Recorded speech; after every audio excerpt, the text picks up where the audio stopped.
那我们这边 V1 到3楼有4个楼层。那我们 V1 有多功能教室，还有瑜伽教室，还有桌球教室。那我们1楼是全国运动中心唯一有格斗主题的。那我们有一个专业的比赛级的8角笼。那我们还有一个软垫区，像我可以说柔道啦，或者是那个巴西柔术。那我们还有拳击沙包区，这边是一个非常好，也是南部最好的一个格斗场地。2楼是有我们的心肺有氧区，就是跑步机，以及划船机，还有脚踏车机。那还有我们的机械式器材，那我们的器材也都是使用5星级的一个器材，最好的器材。那我们还有一个飞轮的教室。3楼有一个综合球馆，那我们有羽球以及篮球，还有排球。那羽球也拥有11面场地，也目前是全台南市最大的场地。那我们篮球有一个 NBA 认证的篮球架，第一是全中一在台南，我们这边都是一个非常好的一个高规格的一个比赛场地。那希望未来我们除了在竞技运动以及休闲运动、全民运动，我们都可以来为台南市民做一个很好的服务。掌握市政3分钟，台南进步向前冲。过去在要办这个中央补助国民运动中心的时候，就是说人口要满20万的区才可以。所以我那个时候在赖清德前市长的时候，那时候中央只补助一个永华运动中心。那之后呢，要在全民运动馆，中央台南市只补助2个，也就一个在新营一个在安南区。那接下来我们台南市要靠我们台南市自己，所以不管是永康全民运动馆，或者是未来在仁德在其他的地方其实都要靠县市政府自己的财力自己的经费。那我们就想到了可以跟这个教育机关来合作，因此我们跟国立台南高商合作把他们这个学生这个使用的范围之外，可以提供给社区民众来作为一个全民运动中心的一个建制。那可以看到这里场地非常好，那也可以提供给市民朋友们周边的这个社区朋友们一个非常好的运动的场所，不管是重训，不管是球类都是非常非常适当的。这个费用是由台南市政府负担来这个建制这些非常好的设施，所以非常非常感谢台南国立台南高商，也非常非常谢谢大家的支持，能够让我们一个又一个的全民运动中心的一个一个设立。那之前已经有新市，我们跟远东大学合作，那接下来又有跟长荣大学合作。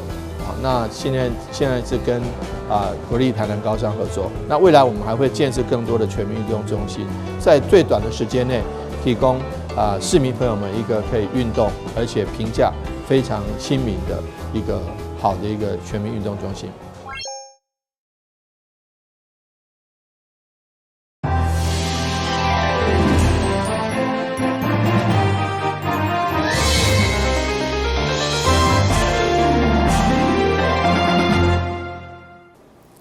你好，是公家欢迎收看5月22号的中嘉台南电新闻。经过统计，目前台南人口上济是林德区后壁里，不过议员区长成表示，预计2年后安南区东河里将超过15000人，成为全市人口上济。所以，伫总咨询积极争取活动中心、甲所属的托婴中心等相关建设需求。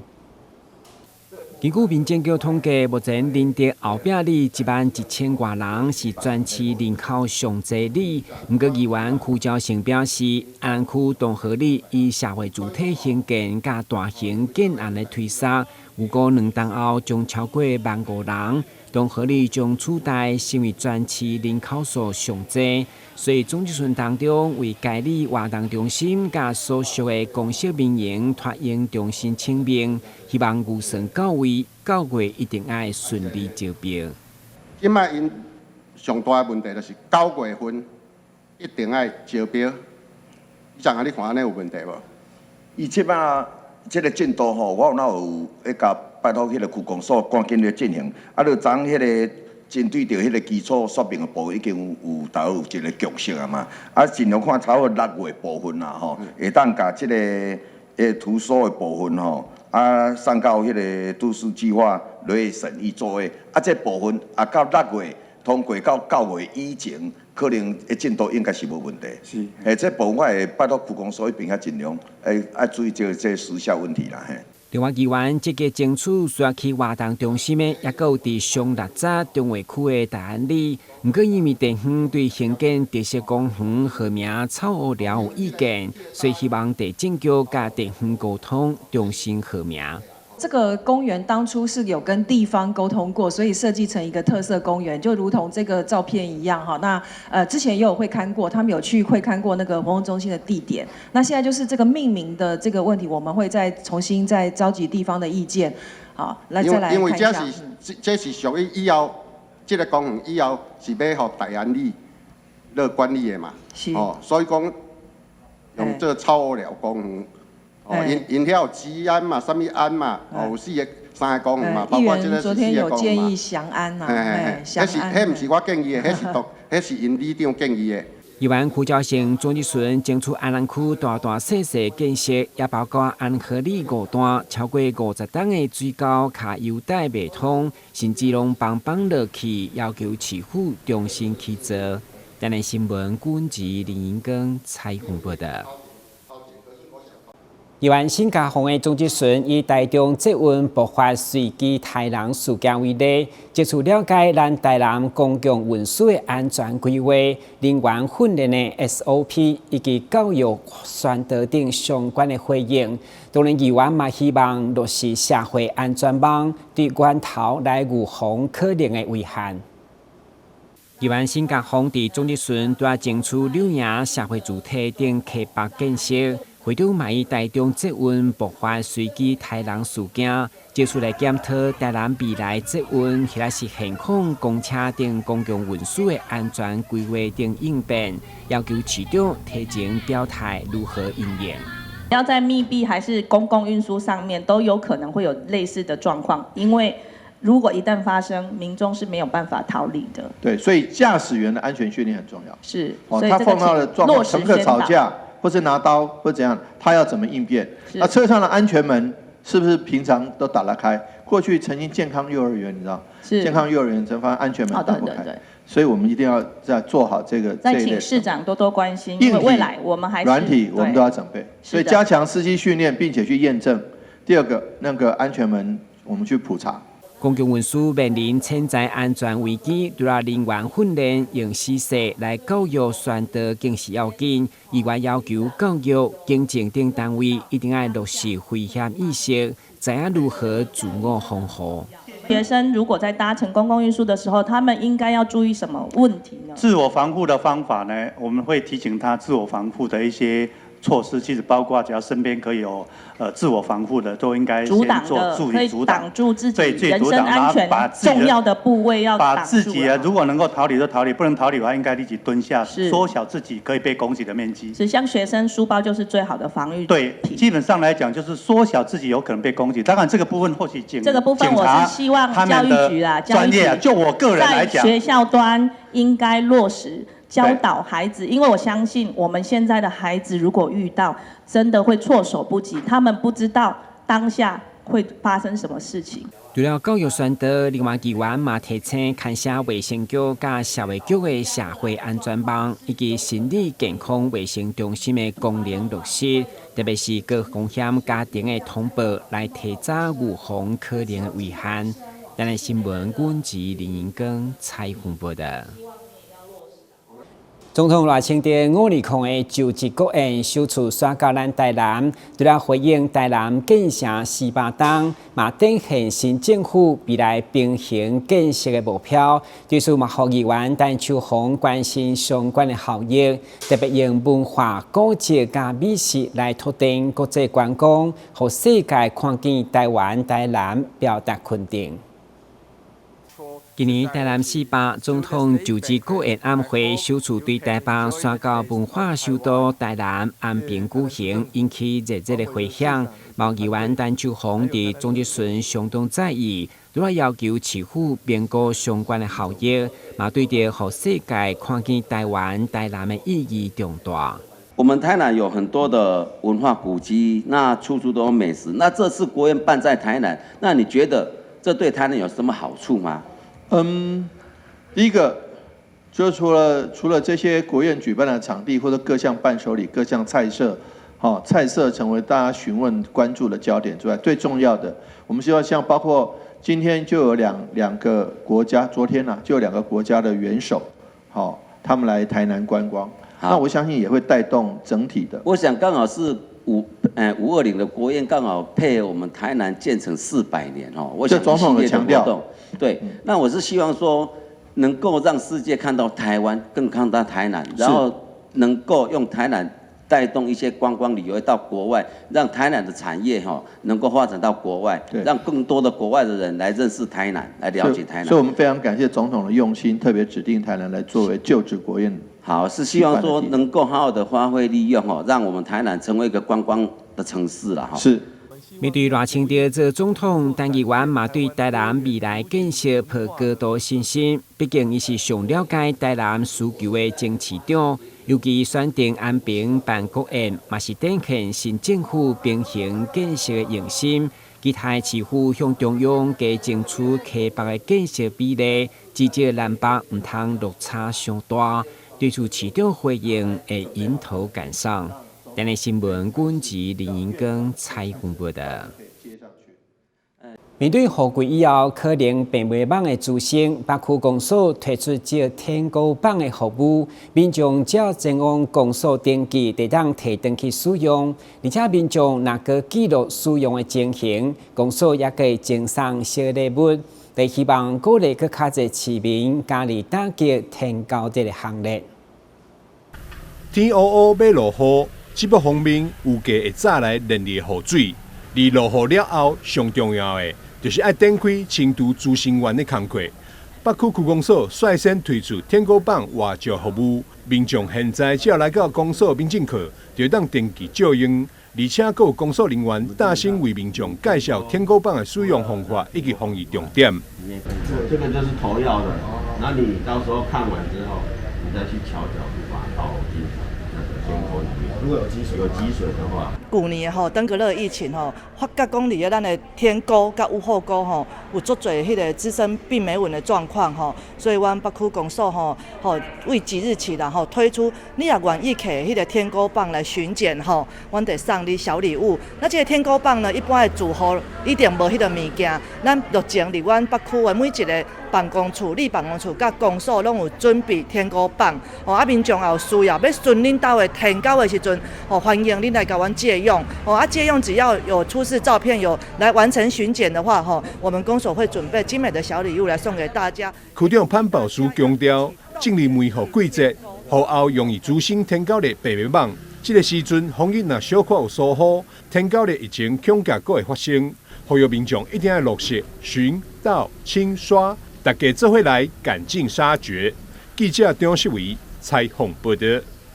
登记关心弱势学生的议员串聚会，即摆结合一个爱心团体，邀请南区的弱势家庭儿童来食大餐。嘛，因为这群小朋友难得食遮尼澎湃，气氛相当的热烈。伫放暑假前，议员串聚会特别办理暖心餐食、欢乐共餐活动，邀请志开、立新两间高小的弱势学童来到有仙集火锅店用餐。就此鼓励这小朋友爱持续向上，努力学习。举办这个暖心开歌、欢乐共餐这个活动的起因，是因为我觉得我们很多低收入的小朋友，他们可能是因为经济的关系，也因为家长可能时间上也有困难，所以我们在发起这个暖心开锅、欢乐共餐的这个活动。那今天是第一场我很谢谢我们玄德店我们的陈董事长陈主委他共襄盛举。那我们后续在南区就学童部分，我们会陆续再开6场，希望说南区的低收入小朋友都能够共襄盛举。感谢议员真的提供这个机会，让我们的孩子尤其是我们的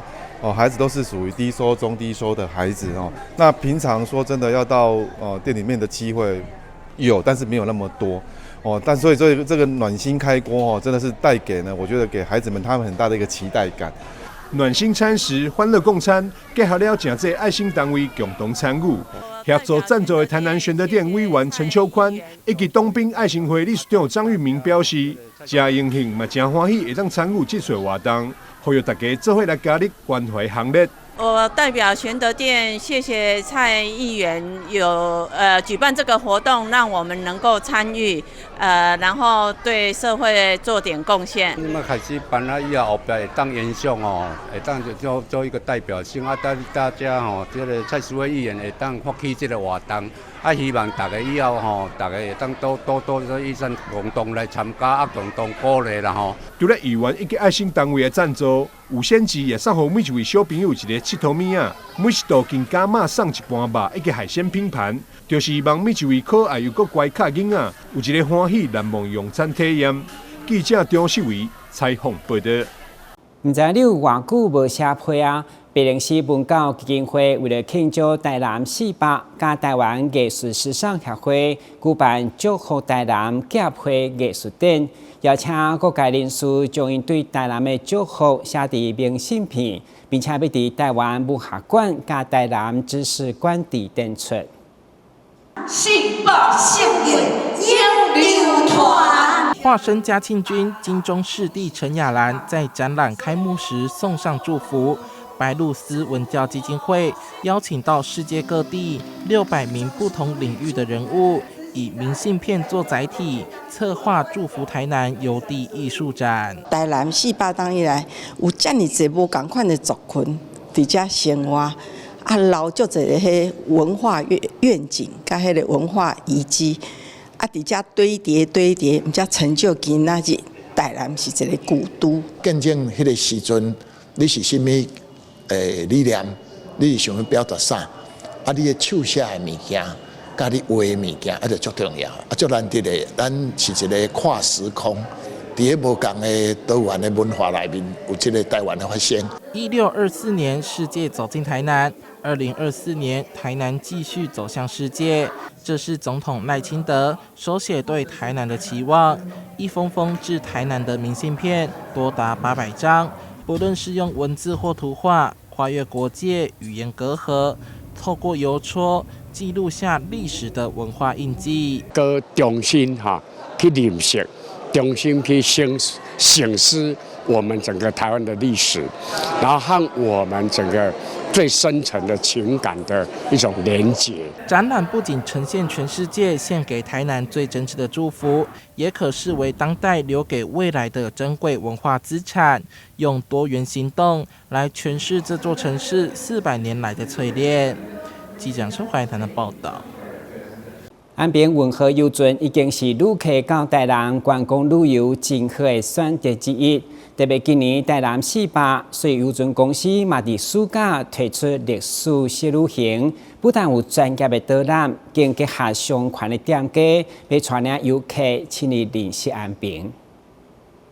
夕阳晚霞映在水面上，从安平渔人码头出发，经过渔港、国际商港，再绕回市区的运河，沿途饱览安平人文气息以及港湾景色。这是游船公司在暑假期间推出的游运河认识王城故事小旅行。游客来到台南呢，就是可以吃喝玩乐，又可以玩船。我们台南就是我们也被称为这个文化的古都嘛，我们有非常强的这个历史文化的底蕴，那刚好也可以借由这个方式，让大家可以有一点想象的空间可以来感受到在以前呢，这个在运河上面行走是什么样子的一个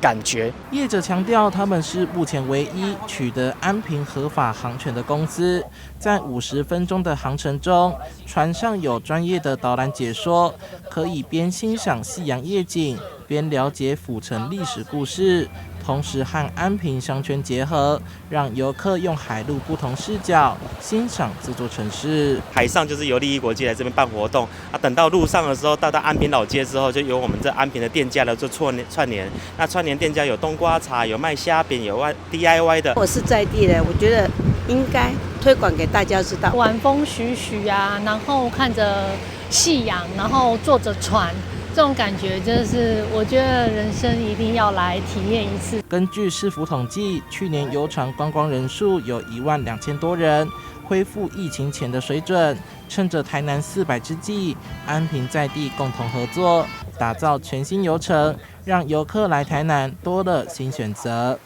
记者孙怀台南报道。高雄轻轨在今年3月恢复收费以后，目前每一天平均运量上悬的是爱河之新这站。另外，在通勤的顶面，以就医甲就学等族群的成长幅度上悬，至一般上班族的部分，这运高表示也阁有成长的空间。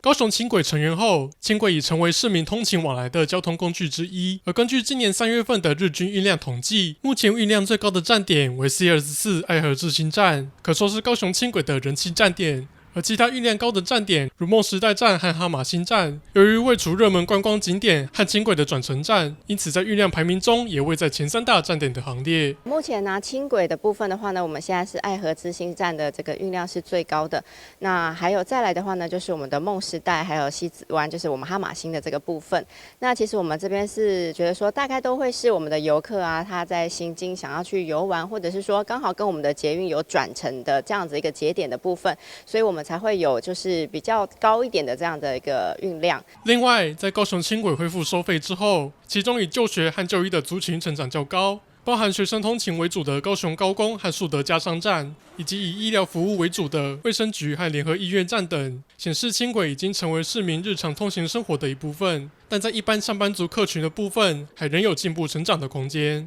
那这个的话呢，就是觉得说，其实这样子的一个部分的话呢，就是民众都有在利用我们的轻轨来进行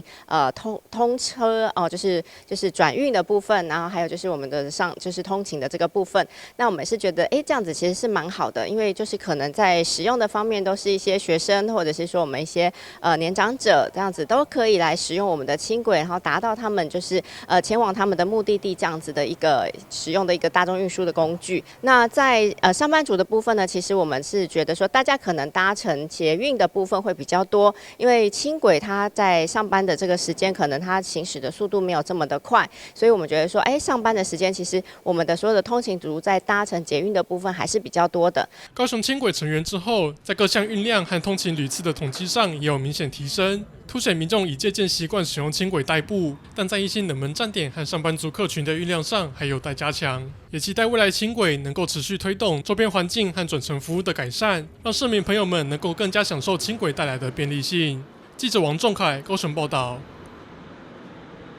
过去德智体群美教育，现在佮加了食育。新北市永平国小在办理第1届食育师的授奖典礼，典礼当中透过团体活动，嘛制作各类菜煎饼，场面相当的热烈。新北市首批食育士授证典礼3号在永平国小举办，新北市教育局长张明文出席典礼，并且与永平国小的同学们一起在食育教室体验课程。永平国小是新北市食育教育典范学校，该校藉由一系列的教育训练课程培训团队，分别安排主题课程讲习、实作课程与交流参访，稳扎稳打奠定食育专业技能。我们新北市总共有24所学校，有25间的食育教室，其中我们永平国小是唯一有2间的除了我们的用餐礼仪，还有加上我们的食育教育的实作在永平国小落实在校本课程，每一个孩子每一学期都要到我们的食育教室来做实作的课程，从小养成对于饮食健康的一个观念，能够落实在生活中，也把这样的健康变成一个素养。从小对于整个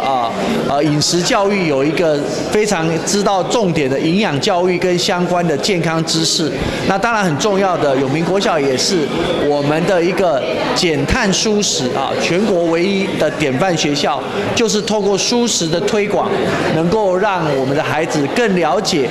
健康的一个相关的知能。永平国小校长唐永安表示，永平国小食育校定课程就是希望从小让学生养成健康饮食、安全饮食的态度与习惯，透过食育室协助教学，让学生学习从实践中理解如何做出正确的选择，以确保饮食均衡、健康与安全。我想原本这批食育室其实是在永平已经帮我们服务我们的食育课程很久了。那过去呢，我们是以志工的形态来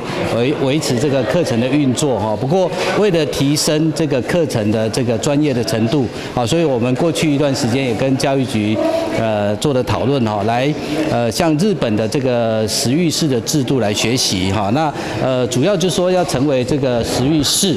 那当然要有它专业的提升所以我们全年度来服务我们食育课程的这些志工伙伴我们就有固定的课程以及时数的要求。那年度这个课程的实践跟要求都达标之后我们就